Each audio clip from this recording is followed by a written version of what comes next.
Hi guys, I'm Shmee and I'm back at Topaz Detailing because today is the day to pick up again the 675 LT Spider. If you didn't know what happened to it, I'll get to that shortly, but it's been back to MSO, then here to Topaz for new protection film, and today I'll be picking it up again. My first day back in England after my pretty epic tour. Now the last time I was here was with the Ferrari FF, pretty much the day before we set off to give it a front end protection kit ready for the tour and all of the countries we've been visiting. Now that was just when Topaz were about to open their new unit. So we have behind us the old unit, or the second unit that's used for detailing. This is where all of my previous videos with the 650S, the 675 LT Coupe and all of that were filmed, and even the protection film was done inside there. And outside there are a couple of nice cars as well. There's a Phantom just being washed, another 675 LT Spider and a Lamborghini Huracan Spider here too. But where we're going to head now is to the second unit, the new unit just up the road, where we'll first see the car. I've been in and had a quick look at it, but I'll show you guys, show you the old bumper too, and then Nabil will show us around and everything that's going on. So let me just wander up the road and show you inside the new place. Some nice cars lurking outside, a new Model S and the BMW M4 GTS. And just a quick one to point out, obviously with this satin paintwork, they actually give you a message because they have to be looked after so carefully. You can't just sort of clean or work on a car like that from the word go. That's why you come here and have it done properly. Okay then, here we are. New unit. Now let me try and squeeze through here. We'll come back and check everything out in a moment, because around the corner here in the handover bays is my car, alongside a very nice 911 R2. But here we are, the 675 LT Spider Shmeemobile, looking as good as it did when it was completely brand new. It's been cleaned up, made perfect again. In fact, I think if you didn't know, you could well believe that this car was basically totally brand new.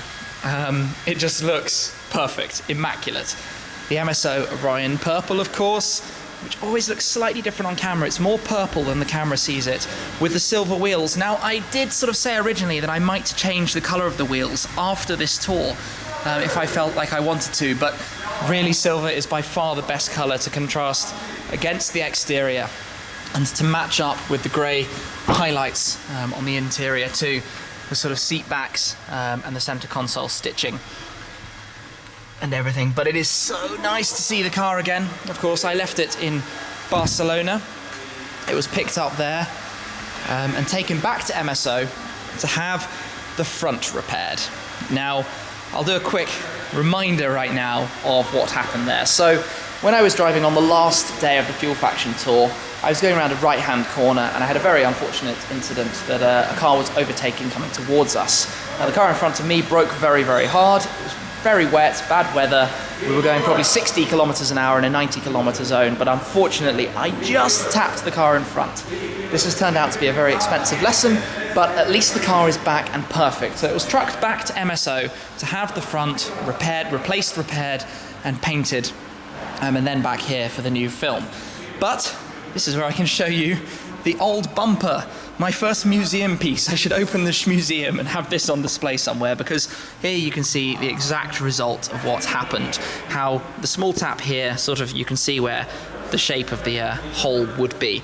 Now, the protection film not only softened the blow by having a thin layer on it, so the cracks are less bad than they would have been, but also, I think without it holding together, that could have actually been a gaping hole and cut short my entire trip. So this went back to MSO to have that taken off, a new one put on, and the front painted, of course, which now looks completely spotless and perfect. It's just waiting for my number plate to go back on, which we'll do very shortly when we've had a look at it. But it's nice to see it looking so good again, back in one piece, because, well, you can imagine, my heart sunk when that happened, when that moment happened. But it hasn't been too bad. I've been enjoying the GT4 driving around Sardinia since. But now the car's back. But there's one thing inside I want to show you. Come back and open the door again. And we've got these two little things. So these are very cool. These are prototypes with Minichamps of replica models of my two 675 LTs. Now I say they're prototypes. The Coupe has silver wheels here. It's going to obviously have the stealth wheels to match my final car, and the Spider needs the grey interior. These are just the sample models while we check the paint colour and make sure they're right. There are going to be 300 available of each, direct from Minichamps. Danhausen is the shop, and the link is down below where you can pre-order them. They'll be available from the end of November. But when Minichamps got in touch and asked if they could make these, and I'm a little bit of a model cars guy, as you might know, it didn't take me more than a second to say, yes, we're doing that. So we've got the Cerulean Blue Coupe and the Orion Purple Spider available for you guys. Delivery in time for Christmas. Limited editions. I just think that's basically the coolest, nerdy little thing ever. So I'm quite excited about those. But while I'm here, I'm going to spin around, show you the 911R, and find Nabil and talk about the new Topaz unit. I'm with Nabil, co-founder, and the last time I was here with you, this was all in your imagination. 2 months ago, this didn't exist. Yeah, it was a dream. And it's now reality. It must be quite exciting. It is really, really exciting. It's nice to finally have cars here under the right lighting, in the right environment, to have enough cars in here. Completely. I'm impressed by sort of how busy you've got. Immediately sort of all the different paint protection film bays. I guess it's all a little bit of trial, seeing how things can fit in. Exactly, and that's why we haven't yet separated each bay. We actually have movable walls that we're actually developing at the moment. Okay. And to be able to put them between each car. Right. Okay. That enables us to have it all open and use it different, because we have different shapes and size cars coming in. Yeah, completely. We might get, a G5. Can go from brand new cars to something like this that requires special templating. Exactly, and even a G500 4x4s, that's a that's a big old thing. So you're going to need to have the right sort of space allocated for it. I mean, I remember us saying sort of how these bays were roughly going to lay out, but there wasn't a wall here. No.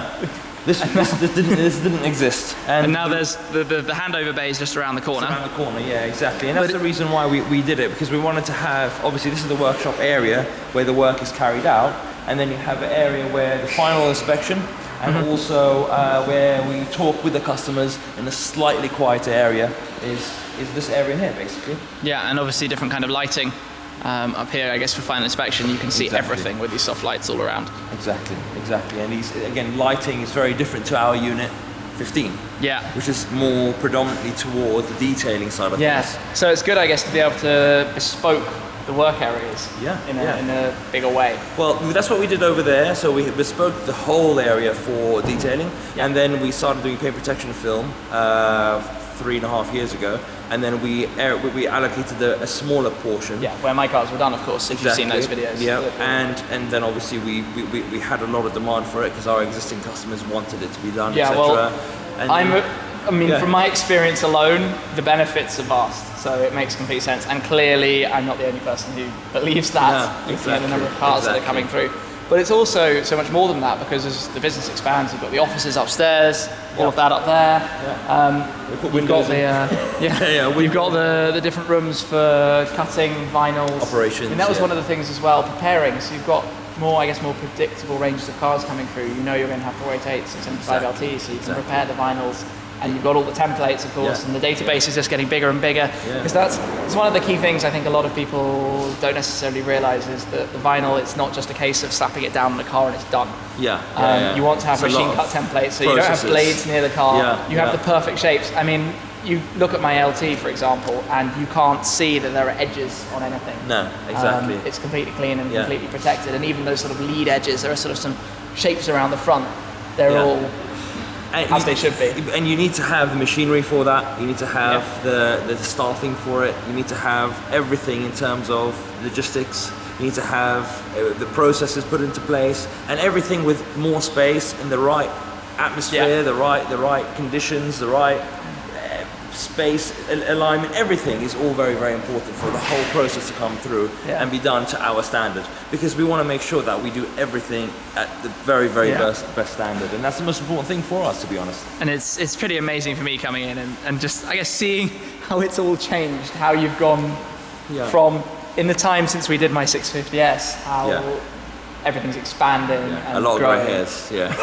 The stresses, I know what it's like. I know what it's like. A lot more grey hairs, but yeah, but that's the whole thing. With us, we don't really advertise anywhere. It's purely just word of mouth. So everything that we've done with the theory that I'm going to do it to my own car. So all our guys that work with us, they all have that ethos, and that's what's the most important thing. And delivering, you know. Keeping on top of what you tell clients and making sure you meet deadlines. It's as simple as that. Absolutely. Well, appreciate having a look around, seeing it all, seeing how it's all grown. It's so cool. Yeah, I know. This is awesome. What will it be like next time? With some more signs. That's what it's going to be like. We've got some more logos to go. Maybe we'll be tiling. back. We might be back with the Aston GT8 or something. Yeah, we'll see. We'll see how that goes down the line. That would be like the noise in here. Yeah, exactly. The loud one. Yeah. We'll Tim's see. coming. Yeah. Anyway, thank you very much. Cool. No, appreciate it. Thanks.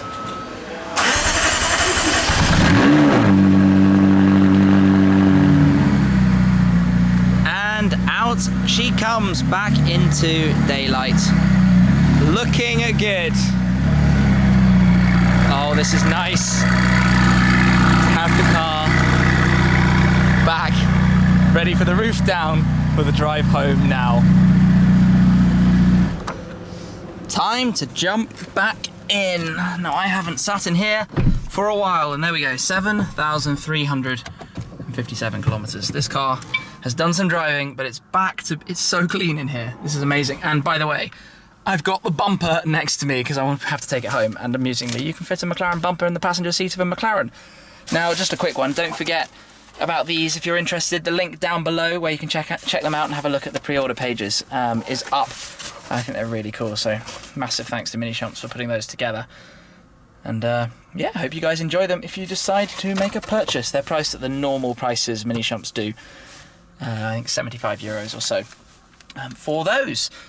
But of course, big thanks to Topaz and Nabil for taking us around inside and getting the car back and ready for the road, and MSO obviously, who painted the car. Yeah, pleased to be home, and there will be much more with this car. Next up, I might be going to see the Mini, the FF, I don't even know what, but it's strange being back in London, and there's a lot to catch up on. So thank you very much for watching, guys. Hope you enjoyed the video, seeing the McLaren back with me, but that's it for now. I'll catch up with you again very soon. Cheers.